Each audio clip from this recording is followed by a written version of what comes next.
What's up guys, James here from SeekaHost. Today we're back with another SeekaHost Presents story. And in today's video we're going to be looking at Fitness 24, a gym based in Gosport, and we're going to be taking a look at Mark's story, how he started, what happened before he started the gym that he's at now, hardships along the way, that however finishes in success, and a great inspirational message that you should check out yourself. So let's get into the video, and if you've got any questions or you want to share your story, stick around to the end of the video and I'll tell you exactly how to do so.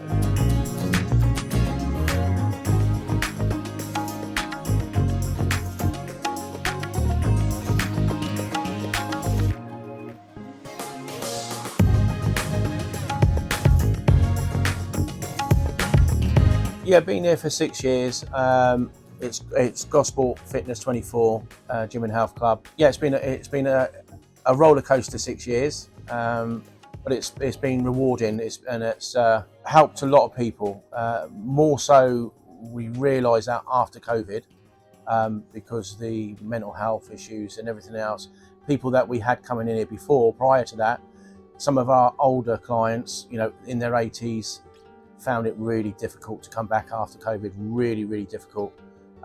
We sort of had to get them in for a cup of coffee, just to chat, just to get them over that threshold, because they just didn't have the confidence. It was knocked out of them. Because you're in this gym environment, people think that everyone's strong, everyone's, they've got this confidence and everything else.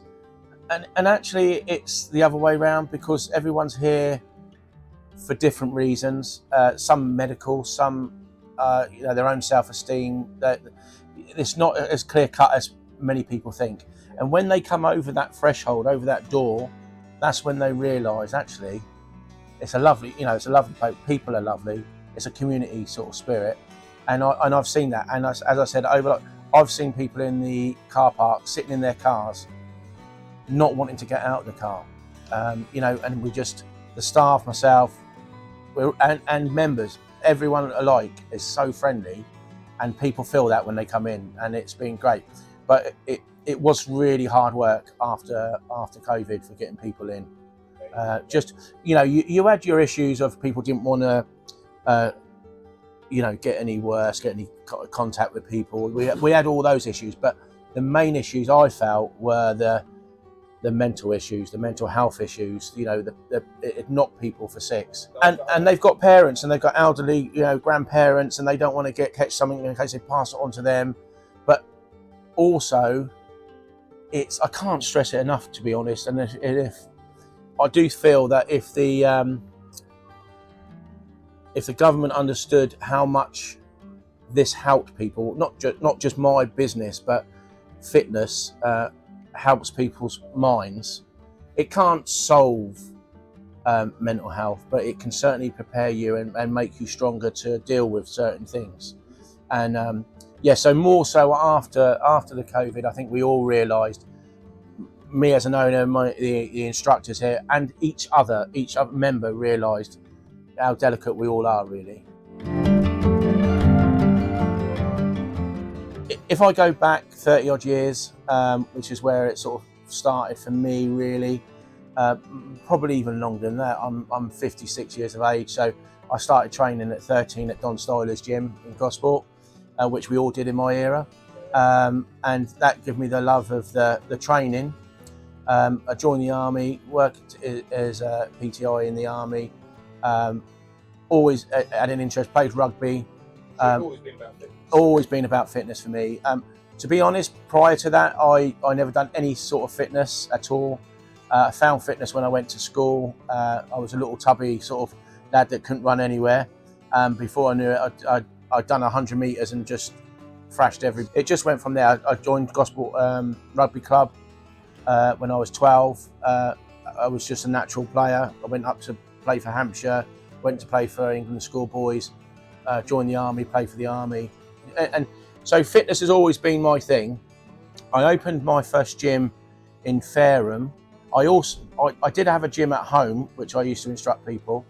And now I've got those people that I trained when they were 13, 14 years of age are here now, and some of them have got their kids here. So it is quite nice. It is quite nice.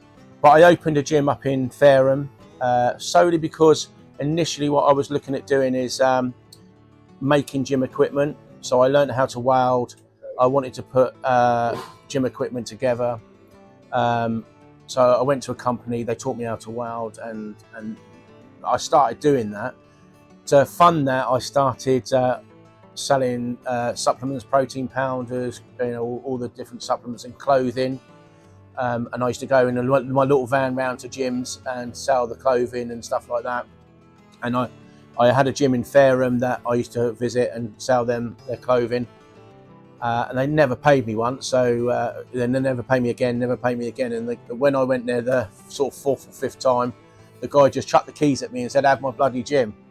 And that was the start of it, really. That was the start of it. It wasn't a great gym, but again, like here, just lovely people, just really nice people.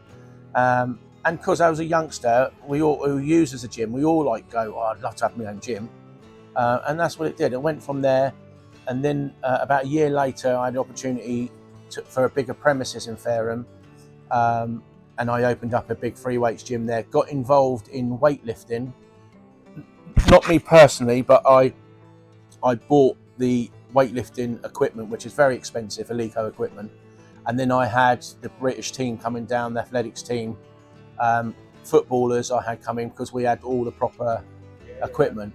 So it just went from sort of there, really. Then I came into Gosport and opened up a more, I wouldn't say commercial, still independent, but it was more of a fitness gym, with cardio and all that sort of stuff.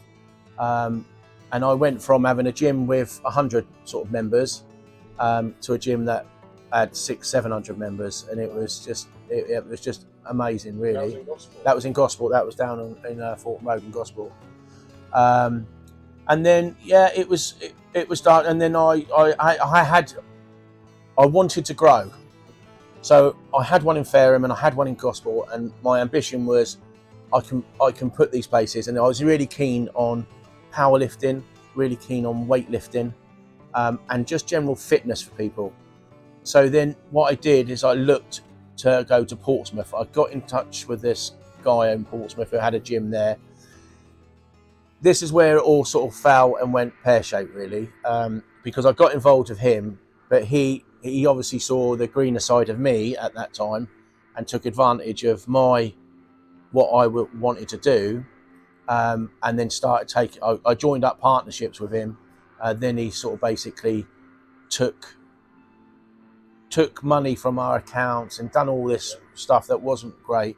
And in the end, we had bailiffs in come and collect our machines because he hadn't paid these bills, so I ended up having to get all my old equipment out of storage, which I had, and continue training because I had members. So from that it was a bit of a sour sort of time. So I sort of come out of that industry, a bit disillusioned, a bit sort of upset with people, not members, but that sort of thing. And I got into security, but I always wanted in later life to have a small gym of my own when I retired, sort of thing. So that's how this place came along, because I actually had a security company.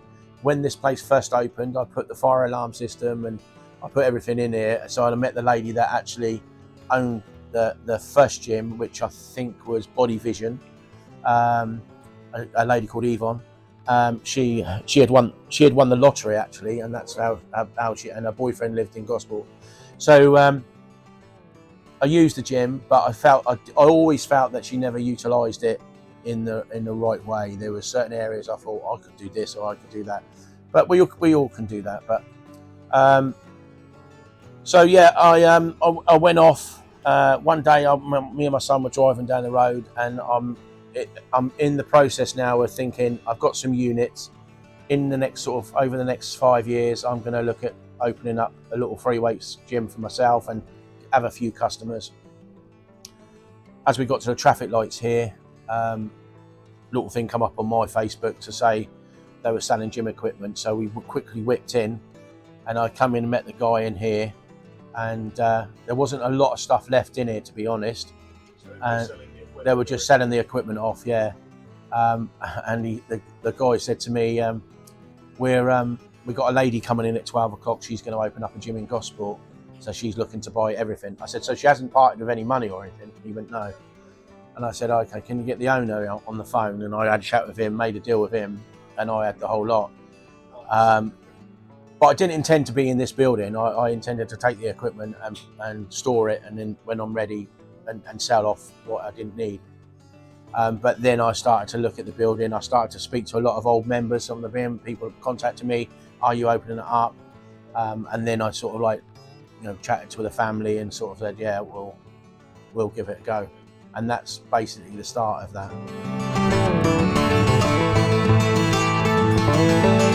First of all, prior to us getting the closure, I think it was on a Friday, about 9 o'clock on a Friday evening, I think it was. We obviously were all watching China, all these things happening, and when you watch it, you think it's not us. So, you just watch it from afar. You don't take much notice.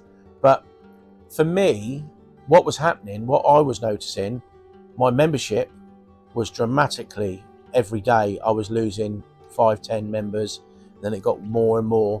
And then I'm starting to think there's something in this, because this is why people are leaving. And so it was very worrying. I was very worried because at the time we just had a rolling membership, so people just paid if they come to the gym.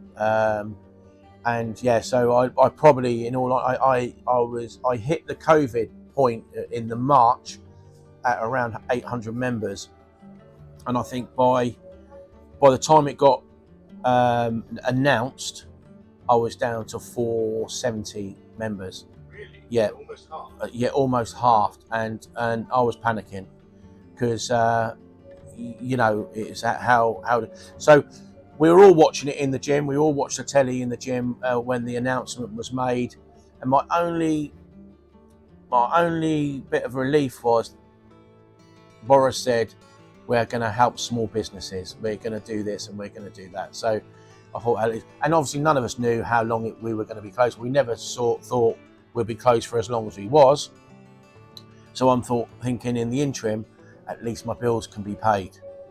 Unfortunately, it wasn't as straightforward as that, because they come up with a system which I personally don't think was the right system. And that was based on your business rates. They got grants based on your business rates. If your business rates were over 51,000, you didn't qualify for anything. So we were told not to contact the local council because we would automatically get this grant. That didn't, well, when I did contact, they basically told me I wasn't entitled to it because my business rates were over 51,000. My answer to that was, how can you should be doing it on our turnover, looking at our turnover, look at our loss, what we've lost, and blah blah blah, not on business rates. I had friends that have got little shops that don't pay business rates that were getting 15 to 20 grand just straight away. Do you know what I mean? So I didn't see how that was a fair thing, really. And then obviously we went into lockdown. I literally had, and I'm grateful. I'm very grateful for the ones that did do it, but I had about 20 to 25 members actually carried on paying their memberships whilst we were closed. But obviously we've still got the landlords still want their rent. Do you know what I mean? They did a good deal with the business rates and stuff like that, which helped a lot of small businesses. Yeah, it was really hard for those businesses that have got a big building, because if you've got business rates over 51,000, your rent is a lot of money as well. So yeah, we went into a bit of a struggle, and then we just tried to survive, and at a number of times it was not looking good. I started to sell some of the equipment that was what I thought, was no good for me. And I, in all honesty, I thought my business was going to fail, because we had, we still had outgoings of nearly 10,000 a month, and with 25 people paying, that's not a lot. And then obviously as time went on over COVID, we're opening, we're not opening, this is going to happen, and and so on and so on. It was getting more serious, and and everyone was taking no chances. They were just not taking any chances. So when, like, after the first lockdown, people just didn't return. They did, I can't remember the dates, but I know for sure when we first opened, there was not a great return. What we found was the companies like your services, phone, internet, all those people, they all still want their money, and now we're open, they're all sort of like they want it now. Do you know what I mean? But we're still not recovering properly, so it was really difficult. Really, I mean, I think it was a real bad time, and not just for me, but for lots of businesses, lots of small businesses. And I think for us that have sort of come through it, we're still all struggling. Well, not everybody, I suppose, but a lot of us are still struggling. Some of the ones that have, got big buildings, but it's still a big weight on our shoulders. It's still an impact of that on us now. We're getting there, don't get me wrong, we are getting there.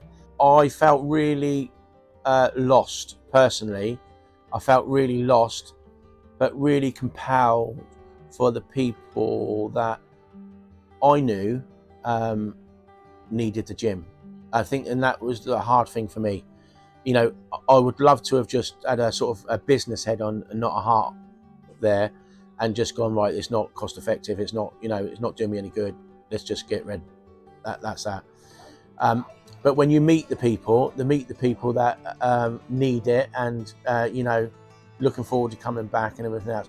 And to be honest, one night what I did is I came down, I sat in my car park, far over in the corner, looking at the building and thinking, it was a matter of do I, don't I, and I just, I just sort of said to myself, right, if you're going to do it, you've got to do it, and you've got to give it 100%. Was the point for me, yeah. And actually, it was a lady that came in.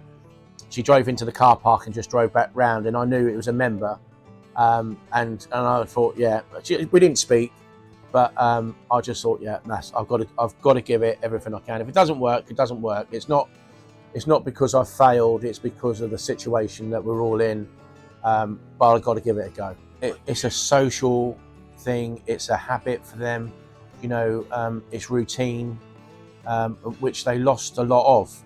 And when they get into that, when they get into coming here, they meet other people. It's just nice. We have barbecues and stuff like that, and people just meet. People that, so there'll be people that train during the day that won't see anybody from the evening, but when we have an event or a barbecue, they all meet, and it's not. They've all got something in common. When I made that decision to give it 100%, I did actually come in with my kids, and we knocked down walls. We really did make a massive difference. And when people came back, they were almost like disorientated because they didn't know where they were, because everything had changed so much. But I needed to do that. And create that sort of atmosphere. And it worked. It did work. It was brilliant. It's an old cliche, isn't it? If you've got a dream or a passion, follow it through. All I will say to people, it's not easy. It's nothing in this world is easy. But the harder you work at something and the more that you achieve, the better you will feel. And it's exactly the whole principle is the same through people that lift weights, that run. They didn't all set out to be the champion. They had to work at being the champion. They had to work at being the champion. Do you know what I mean? So you can achieve really anything you want to achieve. I personally, at school, I didn't go to school until I was 9 years of age. I never went to school before that. I couldn't read or write. I left school with no qualifications.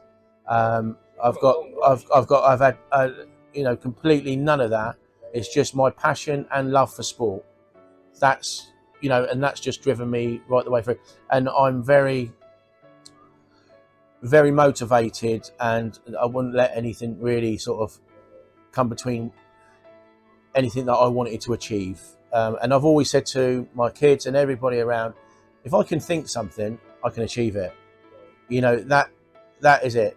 Awesome story, very inspiring. It was great to go to the gym, see how it's progressed. Personally, I used to go to the gym myself, so I've actually seen the difference throughout the years. And it's truly inspiring to see somebody come from, almost the point of quitting to actually having a great business, great membership, and rising to be prominently one of the best gyms in the area. So if you're looking to share your story, hit the link in the description, click share the story, and send us in a contact form. Here at SeekaHost, we come and create media for you, for your business, to not only promote your business, but we also create a story that we can share to let people know of the hardships of your business, how you managed to succeed, and to give others an inspirational story in case they're thinking of starting to go into business themselves.